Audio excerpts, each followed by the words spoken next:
We are now in part 3 of this video series, looking at the various paintings hanging on the wall in this art room, created by Willem van Hecht, in his work, Apelles painting Campaspe. A quick recap. In part 1, we covered the main event in the foreground, as well as the first 4 paintings in the upper left corner.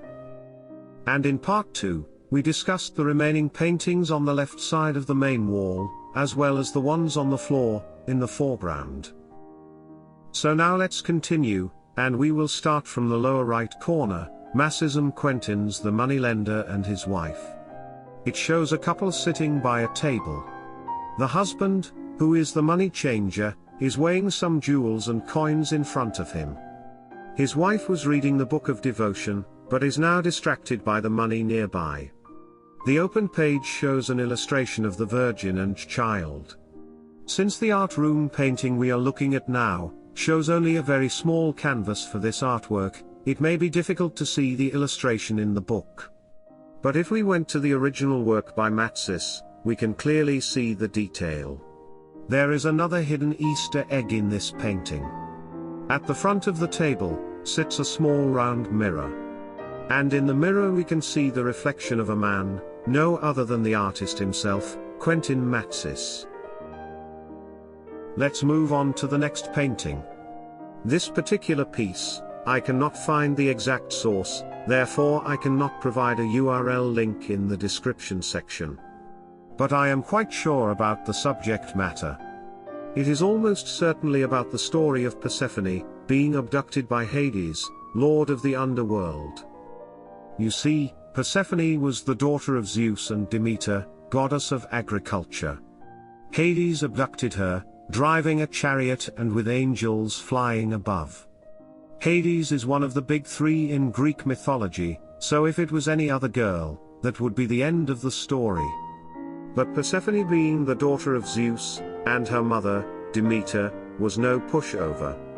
So eventually they made an agreement: for half of the year, Persephone will stay with Hades in the underworld, and for half of the year, she will be reunited with her mother above.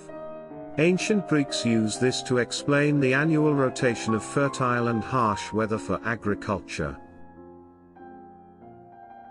On this right side of the wall, there are quite a few paintings that I can't recognize, so from now on, I will only focus on the ones that I either know for certain about the source, or at least have a decent shot of guessing the subject matter. This artwork, like the previous one, I cannot find the exact source, but I am certain about the subject matter. Unfortunately, it's another abduction story. The difference is, instead of a chariot, we see a cow. So we know it is the story of Zeus abducting Europa. Europa was a Phoenician princess, and one day while she was playing in a garden with her female companions, Zeus transformed himself into a white cow, and walked close to Europa. Our poor princess did not see the danger, and climbed on the back of the docile animal. Zeus abducted her, and carried her all the way to the island of Crete. In fact, because the Phoenicians are on the Asian side of the Aegean Sea, the name of the continent Europe originates from Princess Europa. This next painting is Portrait of a Scholar, again by Quentin Matsis. The scholar raises his right hand, as if he had just gained an epiphany from the study. There are 2 windows behind him, and we can see landscape of mountains, rivers, and trees from the left window, forest and castle from the right.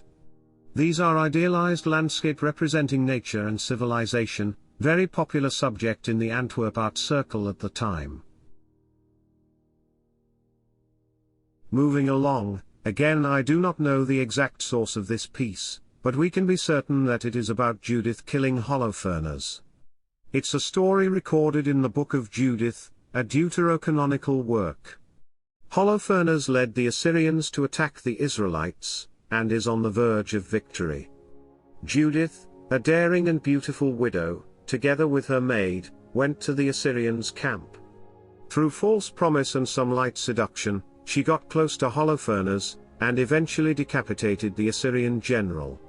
Whenever we see 2 women, usually one young and one old, killing or holding a man's head, it would almost certainly be about Judith. If it's one girl holding a head, chances are it's about Salome killing John the Baptist. If the one holding the head is a boy, it's David and Goliath. This next painting, my confidence is lower than the previous one, but I do believe it's about the Archangel Gabriel visiting the Holy Family on their way to Egypt. We know the three wise men told Herod that they were looking for a newborn king of the Jews. Upon knowing this, Herod ordered the massacre of the newborns, but an angel appeared to Joseph in a dream, and warned him to take Jesus and Mary into Egypt. On their way to Egypt, they were visited by the Archangel Gabriel. The latter was bringing John the Baptist to Egypt himself. In this painting we see baby Jesus, Mary, and Joseph, and the one wearing red being Archangel Gabriel. This painting is probably Winter Landscape, by Joost de Momper the Younger. And the one next to it is Portrait of Ferry Carondelet with his Secretaries, by Sebastiano del Piombo. It depicts Ambassador Carondelet and his two secretaries, engaged in his work at the desk.